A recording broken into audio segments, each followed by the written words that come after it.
to my mind, the central strategic dynamic in this part of the world, other than the obvious one, which is the increasingly confrontational relationship between the US and China, is what I would call the collision between economics and security.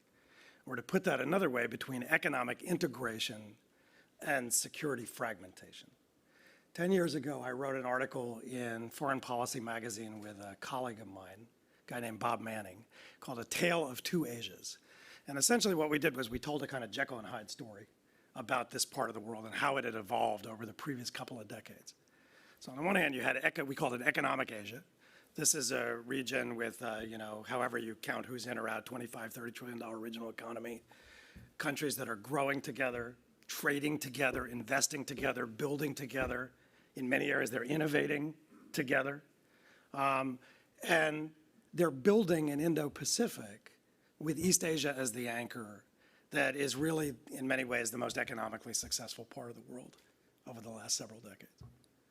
But then and now, I can tell you the story of the same region in a completely different way, security Asia. The same countries that are trading, building, investing, growing, and innovating together are, in many cases, beset by powerful nationalisms.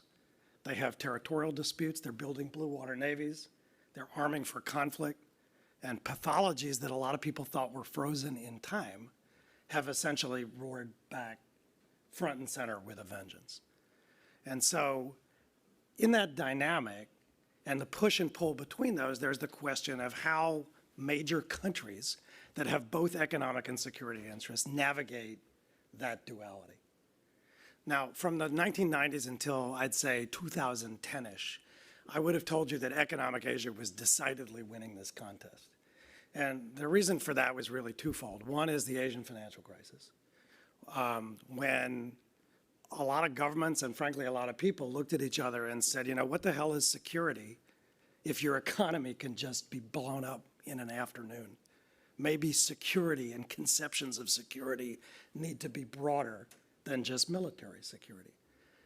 But then second, American policy had something to do with this. And in fact, bad American policy had something to do with this, and particularly to the turn by many Asian countries to one another to navigate some of these challenges. You remember the United States bailed out Mexico in 1994, then refused to bail out Thailand 3 years later and paid a price, I would argue, among many Southeast Asians for that. And so that's been the dynamic. But from 2010 on, a lot of security issues really roared back front and center. You heard a little bit about it from Oriana. I understand it was front and center in a lot of your discussion yesterday. We hear about it, as I said, in Washington, D.C. and in Beijing, China on a daily basis. And so this security fragmentation threatens to overwhelm a lot of the economic integration that had been so important to people, firms, markets, governments, and the future of that part of the world. Now, that's a challenge for the United States, despite all the talk about security balancing, because the region has evolved a lot in the face of that push and pull. If I think about American leadership in this part of the world, particularly in the period after the Cold War, the United States was a leader because it was the principal provider in the first instance of security-related public goods through its alliances, its forward-deployed military presence, carrier battle groups.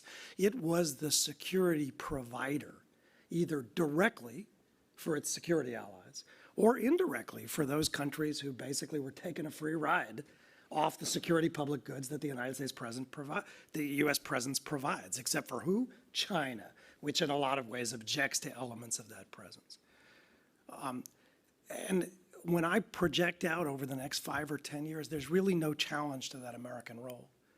Because until China and Japan have a moment that is analogous to the one that France and Germany have had in Europe, there's no basis for collective security in the Pacific. And if there's no basis for collective security in the Pacific, then the United States is, and as far as my eyes can see, going to continue to be an important and in many cases principal provider of security for nearly everybody, but who? China. And so the security questions involve investing in alliances and partnerships, modernizing platforms, ensuring access. These are operational issues. They're not fundamental existential strategic issues because there's no basis for collective security. But that security role, as Kevin, Alice, and others know, that was not the whole story of the American role in the region. The United States was also a leader because it was the principal source of demand for a lot of Asia's export-led economies to power their way to prosperity. And it was a leader on standard setting and across and behind the border liberalization as that became a major issue on the agenda.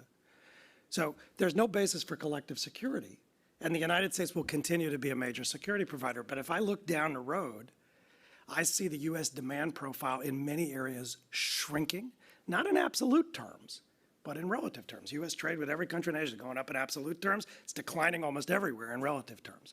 And if your role as a demand driver is shrinking, then you need to fall back for economic leadership on what? On that other pillar, to be a standard-setting nation. The last panel talked a little bit about some of the trade agreements and pacts that are setting standards in this part of the world. So there are three, for example, that people tend to focus on. The Regional Comprehensive Economic Partnership, the Comprehensive and Progressive Trans-Pacific Partnership, the Digital Economy Partnership Agreement.